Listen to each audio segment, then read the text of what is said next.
Since the first season of Mad Men, Sterling Cooper is symbolized as a whorehouse. It serves as the Tower of Babel, where greed, sin, and excess are promoted. Don Draper is the son of a prostitute who died during childbirth. Ain't you heard? I'm a whore child. One could argue Don essentially remains a whore child at Sterling Cooper, where Burt Cooper takes on a paternal role and pimps him out. Burt rewards Don handsomely with his high salary and invites him to join the upper echelon of society so long as Don keeps serving as a creative genius that brings in new business. There are few people who get to decide what will happen in our world. You have been invited to join them. When Burt pressures Don to finally sign a contract in season 3, he implies that he could take it all away from Don, given Don's checkered past of stolen identity. Would you say I know something about you, Don? I would. Then sign. After all, when it comes down to it, who is really signing this contract anyway? Don can either keep turning tricks for Burt or risk losing everything that he has. Don battles hippies who call out his profession. You make the lie. You invent want. In the world of Mad Men, the audience is often made to question the morality of advertising and how the characters from Sterling Cooper make a living. It's constantly called into question when prospective clients are lured in with literal prostitution. Come on, Don, work, work, work. And in season 5, the agency partners are forced to confront their own morality when this hits too close to home, when one of their own women, Joan Harris, is propositioned as the object of desire to win the Jaguar client. Herb Brennett is the new head of the Dealers Association at Jaguar following Edwin's shameful departure. He was caught with chewing gum on his pubis. In the 11th episode of season 5, titled The Other Woman, Herb not so subtly floats the idea of sleeping with Joan to Ken and Pete over dinner as a quid pro quo deal to give the agency the business. I think she and I would both welcome the opportunity to spend a night together. Pete sees it as a business opportunity and boldly runs it by Joan. When she denies, Pete slimily guilts her by suggesting that she should then let the agency know that they are out of the running for Jaguar. You're unbelievable. I'm married. How would you feel if someone asked Trudy? The sad irony is that back in season 1, Pete actually did exploit Trudy in a similar fashion. He was disappointed when Trudy didn't use everything at her disposal, sex implied, with an ex-boyfriend at a publishing company, all to help Pete's writing get published because he was jealous of Ken Cosgrove. Joan calls it what it is, and Pete suggested it's business at a very high level. You're talking about prostitution. Do you consider Cleopatra a prostitute? Where do you get this stuff? She was a queen. We'll return to the Cleopatra reference in just a minute. In the very next scene, Peggy, Ken, and Harry are creatively brainstorming for the Chevalier Blanc client while on speakerphone. Off the cuff, Peggy suggests a spot focused on Lady Godiva.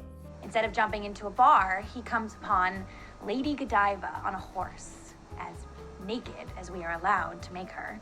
And later, when Joan meets Herb for sex, he compares her to Helen of Troy. I feel like a Sultan of Arabia and my tent is graced with Helen of Troy.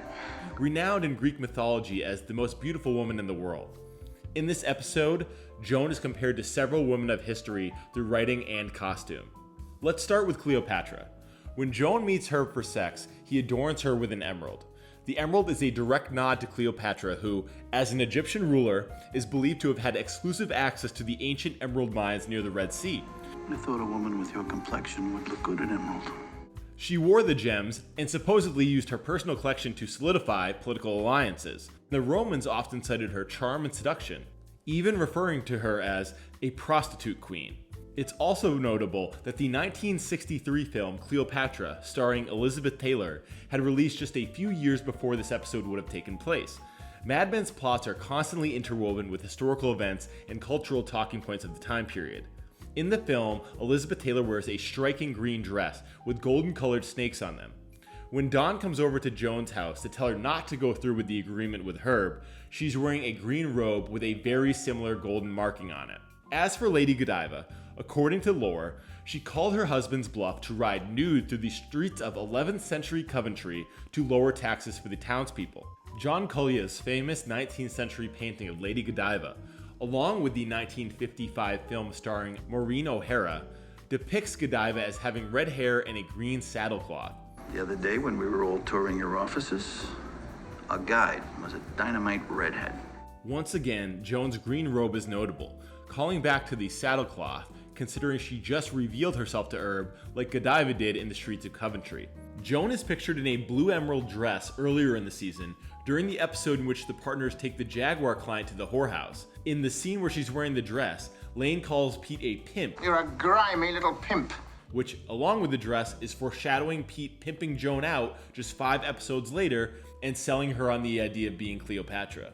In what may or may not be a strange coincidence, John Collier's famous painting of Lady Godiva lives at the Herbert Museum in Coventry. Joan sleeping with Herb is hard to stomach. Don tries to prevent her from going through with it, but he is too late to stop it. Joan negotiates and ends up accepting an agreement, setting herself up for agency partnership and enormous financial gain. Like Cleopatra, Joan is politically savvy in business and is aware of the power that her sexuality carries. And like Lady Godiva, Joan calls the bluff of the SCDP partners and exposes herself for the greater financial good of the agency. But while Joan does find herself empowered at the agency following the deal, there is an uncomfortable sense that given Joan's weakened position as a soon-to-be single mother, it made the deal harder to turn away from, especially given Pete's coercive pressure.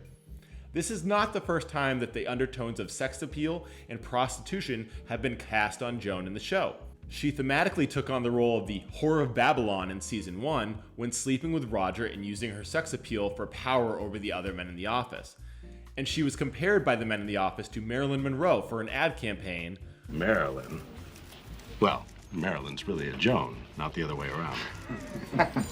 Who is perhaps the most famous other woman in history. Somebody said she's going to be at the fundraiser at the Garden on Saturday night. You know, the president's birthday? In episode 11, The Other Woman, the first line of the episode spells out the symbolism. Jaguar, the mistress who will do things your wife won't. This is accompanied by other sexually charged taglines such as, Jaguar, you'll love it when you're in it. The Jaguar XKE is pornographic. Jaguar, at last, something beautiful you can truly own. The car is sold by SCDP through its sex appeal, and the brand is used by the writers to underline the themes of prostitution. In the preceding episode, Christmas Waltz, the Jaguar XKE is the catalyst for Donna and Joan's night on the town. Their steamy conversation at the bar hints at a potential romantic interest. The conversation, despite being about the man at the other end of the bar, serves as a proxy for Don and Joan and their sexual chemistry. He doesn't know what he wants, but he's wanting. He knows. When Don makes the prudent decision to retire for the evening, the show humorously shows him shifting gears in the XKE in the next cut, with the stick shift serving as a phallic parallel and the vehicle as his release of sexual energy. Where have we seen this kind of suggestive cut before in Mad Men? Joan is not the only female character in the 5th season who is involved in acts wherein sex is an exchange and the women are currency. Like Joan, these characters all notably have names that begin with J, similar to the Jaguar brand. Jane attends a dinner at Roger's request to entertain a prospective Jewish client, and in exchange he buys her a new apartment. It's a dinner. I'll owe you. I want you to buy me a new apartment. They have sex in the new apartment, much to her dismay. Lakshmi, the woman Harry meets from the Hare Krishna movement when visiting Paul Kinsey, sleeps with Harry in his office to assert dominance over him and demand that he stay away from Paul because Paul is too important to the movement. Lakshmi lived most of her life as a girl named Janet, whose promiscuity led her to drugs and prostitution. While Joan's role as a prostitute is cut and dry, the exchanges between Jane and Roger and Harry and Janet smartly illustrate grayer areas, both where women are more inconspicuously commoditized by men, in the case of Jane and Roger, and where women knowingly use sex for influence over men, in the case of Lakshmi. It's worth noting that when Jane is negotiating with Roger on the phone, and Janet is negotiating with Harry in the office, both are donned in red, a nod to the Jaguar XKE. Even Megan's friend Julia, another J name, who crawls across the desk of the agency creatives, is wearing red. Julia's parallel to a Jaguar crawling on all fours is obvious, but I think Janet's sex position accomplishes the same more subtly. The men in the show want what they can't have. So you like redheads? I think I know some. I like that redhead. and Don positions Jaguar with that same sinful exclusivity to win the pitch. It arouses deep emotions because it creates a desire, because it is, by nature, unattainable. In the Other Woman episode, Don throws money at Peggy, a callback to The Suitcase from season 4, and the transactional ways in which Don views relationships. You never say thank you! That's what the money is for! Mad Men forces us to consider where the line is in relationships and how money underscores them. Sterling Cooper Draper Pryce thrives off prostitution. It's just not always obvious who's being pimped out. I'll talk to Don about it. Don't you want to go? You can't leave me alone with those people. Ride the horse in, like Lady Godiva. I think I should hang up now.